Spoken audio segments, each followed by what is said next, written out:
Everybody, that we talk today about another data structure, name it stack. So stack the data structure that use algorithm or the concept of the last in first out. That's mean last element that enter the stack will be first element going outside the stack. So what does that mean? So I will show you how.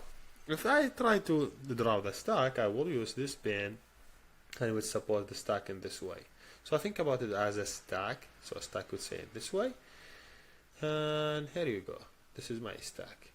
I just define how many elements be in this side stack. It is supposed in this way. This is my stack. This is basically my stack size. That is supposed my stack size is 1, 2, 3, 4, 5, 6. That means stack size I have it here is 6. Okay? So basically, you say, okay, we define the stack, and you say the size is 6. Now if I ask you, hey, add element, for example, add 5. How you would add 5? You say, okay, take the 5 and add it here. How much the top? First I have it, top is 0. When you add it, the top B, you increase the top by 1, so the top be 1, and you add 5 here. That's cool. Now I want to add another element. I want to add 8. So you'd say, okay, increase the top by 1, so the top be 2, and add the element in the index of 2, is 8. Now I want to add more elements, so it be suppose add 4. You say, okay, increase the top be 3, increase it by 1, and take 4 and add it in the index of 3. That's mean 4.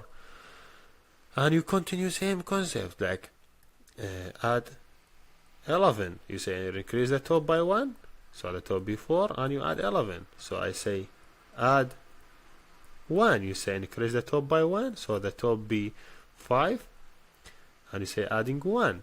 Then add 6. You say increase the top by 1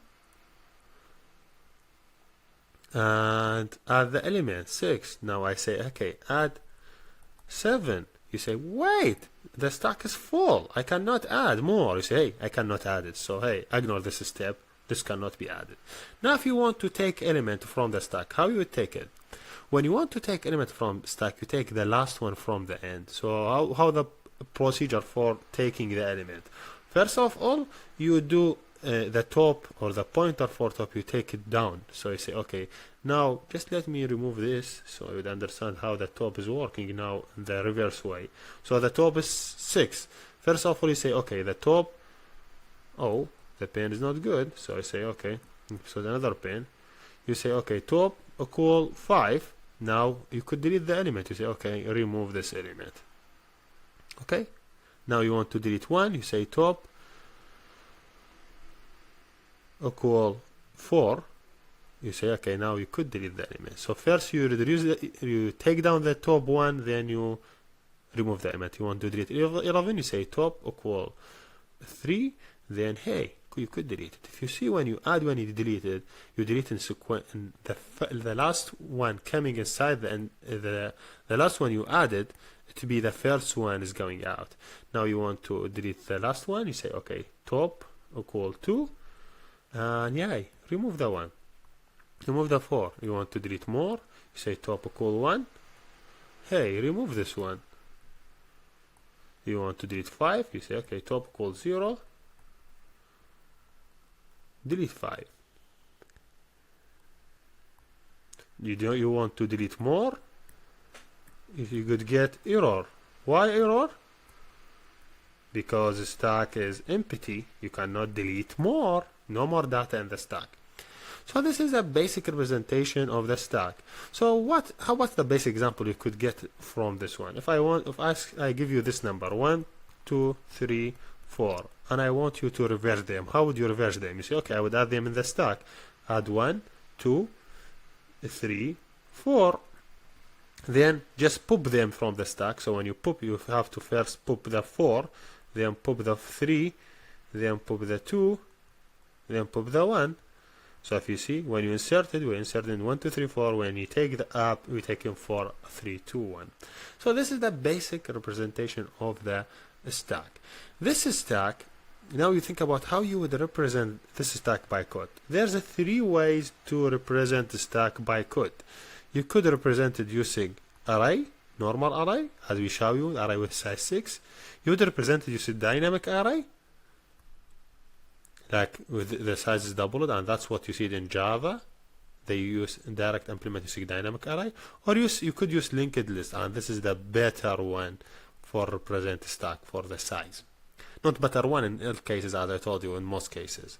So you could use all of these, and we will discuss them in the code how we would represent all these 3 data structure. Now let us talk about the big O notation and how we find them. So let us start with searching or access. If you want to search for element, like for example 2, how you would search it? You would take n time until pop 1, pop 2, pop 4, pop 3, pop 2 until you find it. So this one you take n time. So searching take n time to search element. Access to element, same thing. It would take O of n until to access any element, because you have to go in same direction when you enter or when you move element. Now let's talk about 2 next concept. When you want to insert, how you insert element?